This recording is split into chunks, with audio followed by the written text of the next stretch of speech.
In the vast grasslands of Mongolia, where the wind howls across empty plains and the sky stretches without end, a boy was born in the year 1162. His name was Temujin. He had no title, no wealth, no army, only hardship and a fierce will to survive. But that boy would grow up to become Genghis Khan, the man who would conquer more land than anyone in history. His rise was not blessed by prophecy or born in palaces. It was forged in blood, betrayal, and the unforgiving wild. At just 9, his father was poisoned by rivals. His family was abandoned by their tribe, left to starve in the cold. Temujin hunted roots, fought for scraps, and lived with a constant edge of fear. But hardship shaped him. He learned to lead by listening. He learned that loyalty must be earned, and that power comes from unity.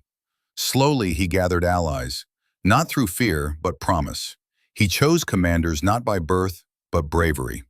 By his 30s, he had done what no one thought possible, united the Mongol tribes under one banner. Then he looked outward. What followed was a storm of conquest the world had never seen.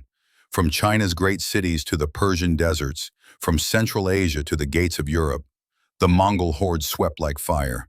They rode like thunder, swift, disciplined, unstoppable. With composite bows and brilliant strategy, they crushed empires and outmaneuvered larger foes, Ti. But Genghis Khan was more than a warlord. He opened the Silk Road. He created a postal system across continents. He commissioned the Mongol script. He welcomed merchants, scholars, and religious leaders. In a world divided by borders and belief, he offered protection to all under his law. Yet the cost was terrible. Cities that resisted were erased. Populations vanished. His name spread in whispers and in terror. And yet, in person, he was said to be modest.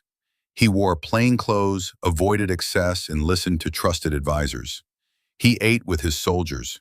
He ruled not from a palace, but from horseback, always moving, always watching. He believed in unity. If you want to be strong, he said, be united. When he died in 1227, his empire stretched from the Pacific to the Caspian Sea. His tomb remains hidden. Some say a river was diverted to cover it. Others say his guards erased all trace and vanished into silence. His descendants built dynasties, ruled China, shaped trade. His DNA lives on in millions. His influence on laws, roads, and memory endures. Today he is remembered as a warrior, a lawgiver, a founder, a force. How did a fatherless child from the frozen steppe shape half the world? Perhaps it was destiny, or perhaps Genghis Khan simply refused to be forgotten.